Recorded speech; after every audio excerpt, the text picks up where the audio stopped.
नमस्कार दोस्तों, मेरा नाम है आकाश और आज मैं फिर से आपका स्वागत करता हूं अपने इस चैनल एजे आर्मी क्लासेस के ऊपर। दोस्तों, जैसा कि आप जानते हैं, अगर आप हमारी पुरानी वीडियो को देखते हैं तो आप समझ गए होंगे कि हम जीडी से आर्मी जीडी से रिलेटेड जीके जीएस के प्रश्न के सेट आपके लिए लेकर के आते हैं। अपनी मेहनत के साथ, अपनी टीम की मेहनत के साथ हम उन्हें बनाते हैं और आपके सामने लाते हैं उन्हें इस दावेदारी के साथ कि अगर आप हमारे चैनल के साथ लगातार जुड़े रहेंगे और हमारी वीडियोस को देखते रहेंगे, पढ़ते रहेंगे, तो आपके वो 60 नंबर कहीं नहीं जाने वाले। दोस्तों, अगली वीडियो जो इस चैनल पे आने वाली है वो ये आने वाली है कि आपको पूरा का पूरा ओरिजिनल आर्मी जीडी का पेपर सॉल्व करवाया जाएगा हमारे इस चैनल एजे आर्मी क्लासेस के ऊपर। तो दोस्तों, देखना ना भूलिए हमारी आने वाली अगली वीडियो को और लगातार जुड़े रहिए हमारे इस चैनल एजे आर्मी क्लासेस के साथ। तो चलिए इसी के साथ बढ़ते हैं अपनी वीडियो की ओर, अपने पहले प्रश्न की ओर। Which of the following Governor General shifted the capital of India from Kolkata to Delhi in 1911? निम्नलिखित में से किस गवर्नर जनरल ने 1911 में भारत की राजधानी कोलकाता से दिल्ली स्थानांतरित कर दी थी? Option A Warren Hasting, option B lord Louis Mountbatten, option C lord Hardinge, option D lord Canning.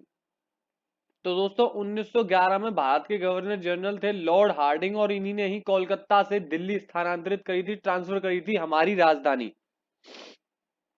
अगला प्रश्न, bull fighting is the national sports of which country? Bull fighting किस देश का राष्ट्र खेल है? Option A Japan, option B Spain, option C Canada, option D USA. तो दोस्तों, ऑप्शन बी बिल्कुल ठीक कर लीजिए। जो बुल फाइटिंग जो गेम है वो राष्ट्रीय खेल माना जाता है स्पेन में। स्पेन में इसे बहुत ही चाव के साथ और चलन के साथ में इसे खेला जाता है। लोग इस बुल फाइटिंग को खेलना ही पसंद करते हैं, साथ ही साथ इसे देखना भी पसंद करते हैं। बुल फाइटिंग याद रखिएगा, स्पेन का। अगला प्रश्न, inflation and price while money supply, मुद्रा स्फीति एवं मूल्य वृद्धि के समय धन की आपूर्ति क्या हो जाती है? ऑप्शन ए घटती है, ऑप्शन बी बढ़ती है, ऑप्शन सी वही रहती है, ऑप्शन डी अनुपात में बढ़ती है या घटती है। Dwindling, option A, option B growing, option C price remains the same, option D ratio increases और डिक्रीजेस। तो याद रखिए, ऑप्शन बी को ठीक कर लीजिए, वो बढ़ती है। मुद्रा स्फीति एवं मूल्य वृद्धि के समय धन की आपूर्ति बढ़ती है, याद रखिएगा। अगला प्रश्न, president rule can be applied on state under which article of the constitution? भारतीय संविधान के किस अनुच्छेद के अंतर्गत किसी राज्य में राष्ट्रपति शासन लागू किया जा सकता है? Option A 350, option B 352, option C 356, option C 370। बताइए किस आर्टिकल के तहत राष्ट्रपति शासन लागू किया जा सकता है किसी भी स्टेट के ऊपर?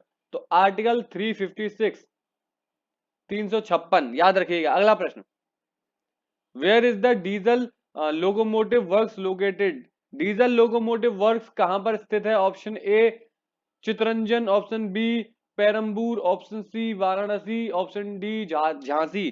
तो याद रखिएगा, डीजल लोकोमोटिव वर्कर्स ये वाराणसी, उत्तर प्रदेश के वाराणसी शहर में स्थित है। अगला प्रश्न, doctor Hargobind Khorana was awarded the Nobel prize for which discovery? Doctor Hargobind Khorana को किस खोज के लिए नोबेल पुरस्कार से सम्मानित किया गया था?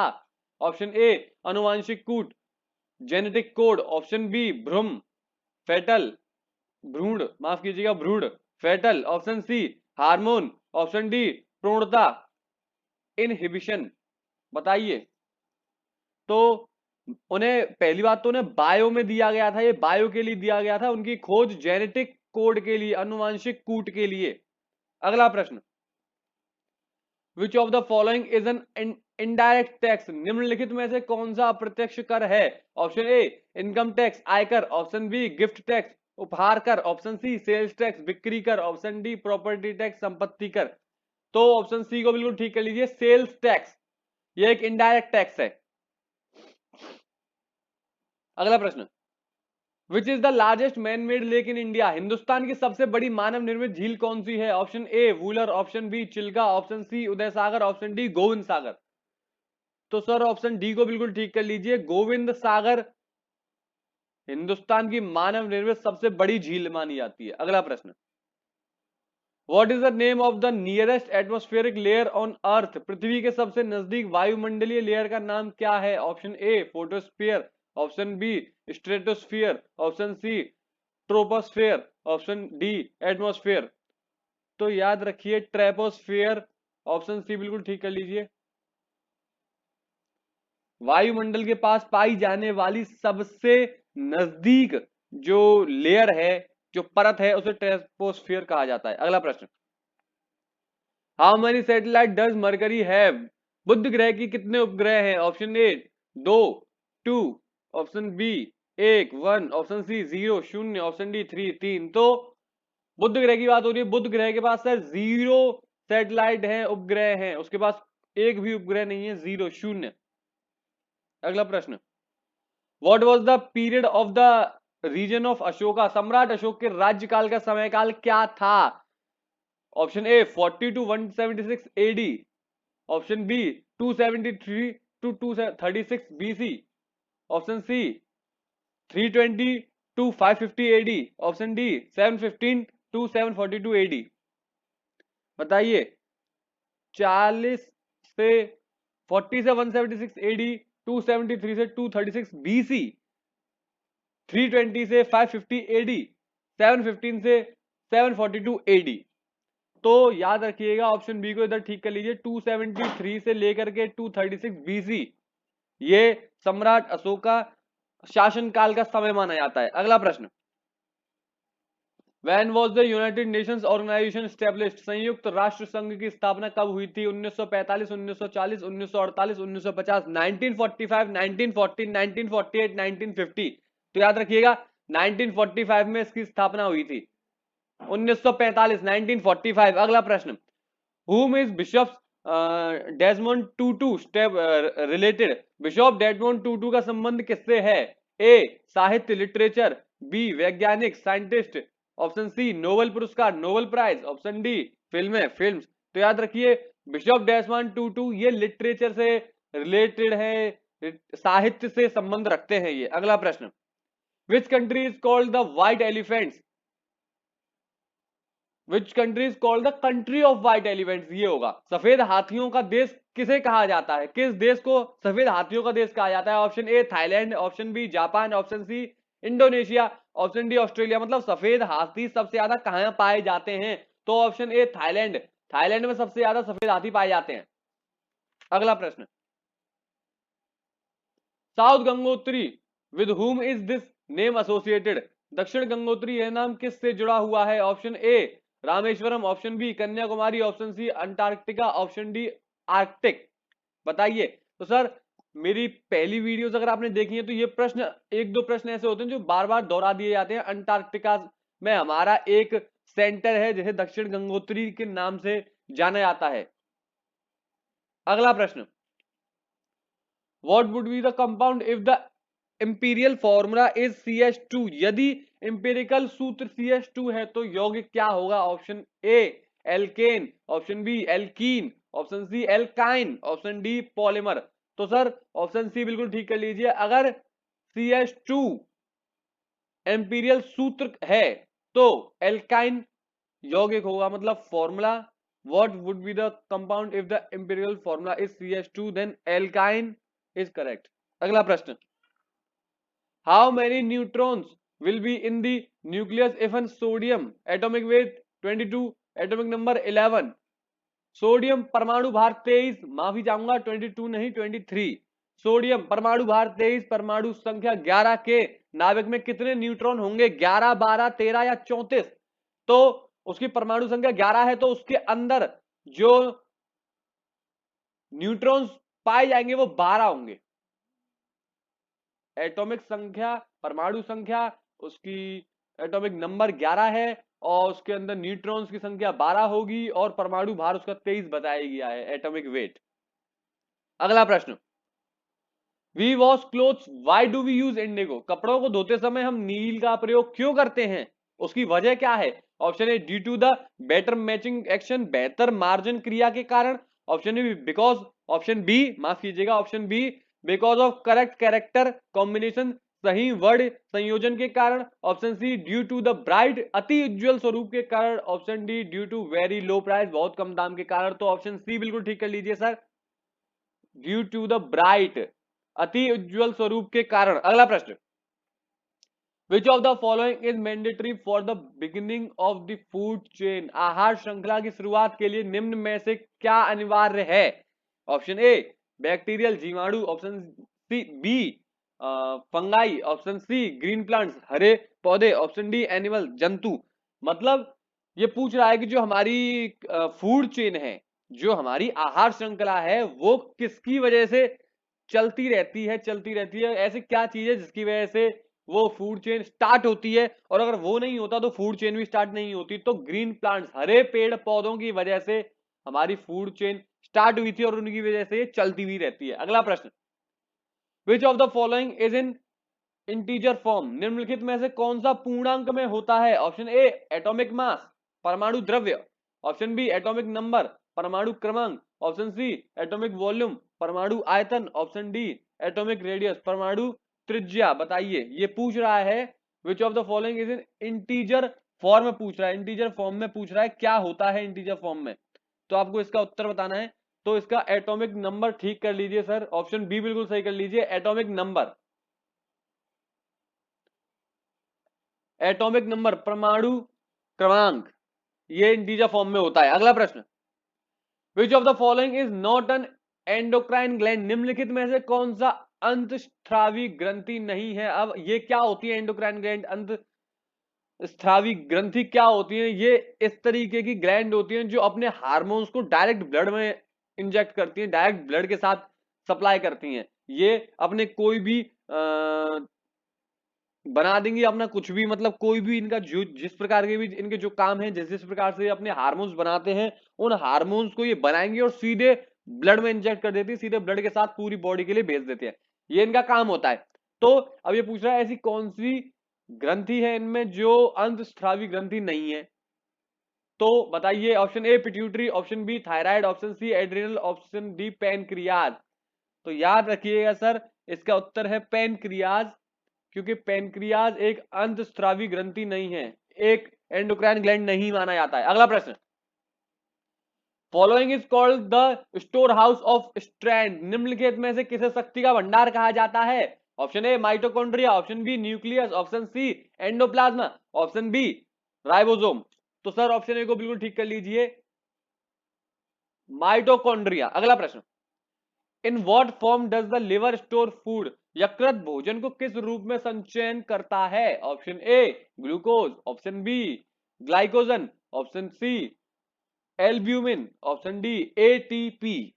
बताइए, तो सर ऑप्शन बी को बिल्कुल ठीक कर लीजिए, ग्लाइकोजिन इस फॉर्म में लिवर फूड को स्टोर करता है, संचय करता है। अगला प्रश्न, trachoma this is disease of related to whom part of the body, trachoma यह बीमारी शरीर के किस अंग से संबंधित है। ऑप्शन ए ईयर कान, ऑप्शन बी आई आंख, ऑप्शन सी लंग फेफड़े, ऑप्शन डी स्किन। तो सर ये ट्रेकोमा जो होती है ये आंख से रिलेटेड होती है। इसमें जब भी ये बीमारी किसी को होती है तो उसकी आंखों के नीचे वाली परत पे बहुत मोटी मोटी सूजन आ जाती है, बहुत मोटी मोटी सूजन की लेयर बन जाती है, और आंखों के अंदर की जो रेटिना वगैरह होते हैं वो बिल्कुल लाल पड़ जाते हैं, और ये काफी पीड़ा देता है, काफी दर्द देता है। ये ट्रेकोमा की बीमारी होती है। अगला प्रश्न, neutron was discovered by whom, neutron की खोज किसने की थी। Option A Chadwick, option B Sommerfeld, option C Rutherford, option D Bosch. बताइए किसने की थी न्यूट्रॉन की खोज। तो सर डी चैडविक ये एक महान साइंटिस्ट रहे जिन्होंने न्यूट्रॉन की खोज की थी, चैडविक। ऑप्शन ए बिल्कुल ठीक कर लीजिए। हाँ, रदरफोर्ड ने भी कई मॉडल दिए थे, ये भी एक महान साइंटिस्ट रह चुके हैं, इन्होंने भी काफी सारे मॉडल दिए थे, जैसे कि प्लम पुडिंग मॉडल हो गया इनका, जिसमें इन्होंने बताया था कि तरबूज की तरह एक एटम होता है जिसमें इलेक्ट्रॉन चिपके हुए होते हैं उसके बीच की तरह। प्लम पुडिंग मॉडल इनका था, हालांकि उसे बाद में गलत साबित कर दिया गया था, पर न्यूट्रॉन की खोज चैडविक के द्वारा मानी जाती है। अगला प्रश्न, what is the unit of, what किसकी इकाई है? ऑप्शन ए करंट विद्युत स्रोत, ऑप्शन बी विभवांतर डिफरेंशियल, ऑप्शन सी पावर शक्ति, ऑप्शन डी ओम। बताइए what is the unit of, what is the unit of, option C power शक्ति, what is the unit of power. अगला प्रश्न, when the key is loaded in a clock, so what energy is produced in it? जब किसी घंटी में चाबी भरी जाती है तो उसमें कौन सी ऊर्जा उत्पन्न होती है? ऑप्शन ए केमिकल एनर्जी रासायनिक ऊर्जा, ऑप्शन बी मैग्नेटिक एनर्जी चुंबकीय ऊर्जा, ऑप्शन सी पोटेंशियल एनर्जी स्थितिज ऊर्जा, ऑप्शन डी काइनेटिक एनर्जी गतिज ऊर्जा। तो याद रखिएगा सर, ऑप्शन सी को बिल्कुल ठीक कर लीजिए, पोटेंशियल एनर्जी स्थितिज ऊर्जा। जब भी किसी घड़ी में चाबी भरी जाती है तो उसमें स्थितिज ऊर्जा पोटेंशियल एनर्जी प्रोड्यूस होती है। अगला प्रश्न, what is the change of position of an object in a certain direction? निश्चित दिशा में वस्तु की स्थिति के परिवर्तन को क्या कहते हैं? ऑप्शन ए वेलोसिटी वेग, ऑप्शन बी एक्सेलरेशन विजन त्वरण, ऑप्शन सी डिस्प्लेसमेंट विस्थापन, ऑप्शन डी डिस्टेंस दूरी। तो सर ऑप्शन सी को बिल्कुल ठीक कर लीजिए, उसे डिस्प्लेसमेंट कहा जाता है, डिस्प्लेसमेंट। अगला प्रश्न, what is the main reason for optic मरीचिका प्रकाशीय दृष्टि भ्रम होने का मुख्य कारण क्या है? ऑप्शन ए प्रकाश का विक्षेपण, ऑप्शन बी प्रकाश का पूर्ण आंतरिक परावर्तन, ऑप्शन सी प्रकाश का अपवर्तन, ऑप्शन डी प्रकाश बिखराव deflection, option A, option B light full internal reflection, option C light refraction, option D scattering light. बताइए what is the main reason for optic मरीचिका प्रकाशीय दृष्टि भ्रम होने का मुख्य कारण क्या है, किस वजह से होता है? तो सर ऑप्शन सी को बिल्कुल ठीक कर लीजिए, रिफ्रैक्शन ऑफ लाइट या लाइट रिफ्रैक्शन, प्रकाश का अपवर्तन, इस वजह से यह माना जाता है, प्रकाशीय दृष्टि भ्रम माना जाता है। अगला प्रश्न, where is the nuclear fusion action? नाभिकीय संलयन क्रिया कहां होती है? ऑप्शन ए एटॉमिक बम परमाणु बम के अंदर, ऑप्शन बी हाइड्रोजन बम के अंदर, ऑप्शन सी न्यूट्रॉन बम के अंदर, ऑप्शन डी न्यूक्लियर बम के अंदर। बताइए कहां पर होती है नाभिकीय संचलन क्रिया, मतलब न्यूक्लियर फ्यूजन कहां पे होता है, किस इनमें से किस बम के अंदर होता है? तो ऑप्शन बी हाइड्रोजन बम के अंदर होता है सर, ऑप्शन बी को बिल्कुल ठीक कर लीजिए, हाइड्रोजन बॉम्ब के अंदर ये होता है। अगला प्रश्न, what is filled in an electric bulb? बिजली के बल्ब में क्या भरा जाता है? Option A argon, option B हवा air, option C neutron, option D oxygen. तो सर ऑप्शन ए को बिल्कुल ठीक कर लीजिए, बिजली के बल्ब के अंदर आर्गन भरा जाता है, इन ऑप्शंस में से आर्गन भरा जाता है। अगला प्रश्न, mobility of sound waves is possible only when there is, ध्वनि तरंगों की गतिशीलता तभी संभव है जब वहां पर क्या हो? ऑप्शन ए वैक्यूम निर्वात हो, option B medium should be माध्यम होना चाहिए, ऑप्शन सी कंडेंस्ड घनीभूत होना ही होना चाहिए, ऑप्शन डी एडवांस्ड विरलन होना चाहिए। बताइए क्या होना चाहिए? तो सर इसमें आप ध्यान रखिए मीडियम का होना जरूरी है, मीडियम शुड बी माध्यम होना चाहिए ध्वनि तरंगों की गतिशीलता के लिए, साउंड वेव के लिए। अगला प्रश्न, आखिरी प्रश्न, the image found by a convex mirror is always, उन्नतोदर शीशे में बना हुआ प्रतिबिंब हमेशा क्या होता है? Option A real and inverted वास्तविक और उल्टा, option B virtual and erect अप्रतिबिंब और सीधा, option C real and erect वास्तविक और सीधा, option D virtual and inverted अप्रतिबिंब और उल्टा। बताइए कॉन्वेक्स मिरर की बात हो रही है सर, यहाँ पे कॉन्वेक्स मिरर के बारे में पूछ रहा है, तो virtual and erect sir option B को बिल्कुल ठीक कर लीजिए, वर्चुअल एंड इरेक्ट अप्रतिबिंब और सीधा, इस वजह से ये इमेज फॉर्म होती है वर्चुअल और इरेक्ट अप्रतिबिंब और सीधा। तो दोस्तों ये थी हमारी आज की वीडियो, जाने से पहले सुनते हुए जाइए, अभी मत जाइए। अगली वीडियो हमारी वो होने वाली है धमाकेदार वीडियो जो आपके लिए बहुत ही कारगर साबित होने वाली है। जैसे कि पहली वीडियो वो होगी जिसमें हम आपको पूरा का पूरा रियल पेपर जो आया था आर्मी जीडी का, उसे हम आपको सॉल्व करवाने वाले हैं। और साथ के साथ दूसरी वीडियो 1200 प्लस जी के जीएस प्रश्न एक ही वीडियो के अंदर, ये बहुत बड़ी क्रांति मानी जाएगी इस आर्मी जीडी। जितने भी चैनल, मैं सभी का सम्मान करता हूं, जितने भी चैनल इस खोज में लगे हैं, इस मुहिम में लगे हैं कि कैसे भी करके आपका सिलेक्शन होना चाहिए, वो आपके लिए दिनों रात मेहनत कर रहे हैं, मैं सभी का सम्मान करता हूं। साथ ही साथ ये कहना चाहूंगा कि आज तक किसी भी चैनल ने इतनी बड़ी सीरीज, इतनी बड़ी जी के जीएस क्वेश्चंस की सीरीज, 1200 प्लस जी के जीएस क्वेश्चंस की सीरीज कोई भी चैनल अभी तक नहीं लाया होगा। ये हमारा ही वो चैनल एजे आर्मी क्लासेस होगा जो सबसे पहले 1200 से 1500 प्लस क्वेश्चंस की जी के जीएस की वीडियो आपके लिए लेकर के आएगा, सिर्फ एक ही वीडियो के अंदर। कहीं जाना नहीं पड़ेगा, कहीं घूमना नहीं पड़ेगा। तो दोस्तों, तब तक के लिए मैं आपसे विदा लेता हूं। तब तक के लिए लगातार बने रहिए हमारे इस चैनल एजे आर्मी क्लासेस के साथ। खुश रहिए, मंगल में रहिए, कोरोना वायरस से बचे रहिए, पढ़ते रहिए, मेहनत करते रहिए। सिलेक्शन आपका होगा और जरूर होगा। हमारी बहुत बहुत शुभकामनाएं आपके साथ। तब तक के लिए बहुत बहुत धन्यवाद।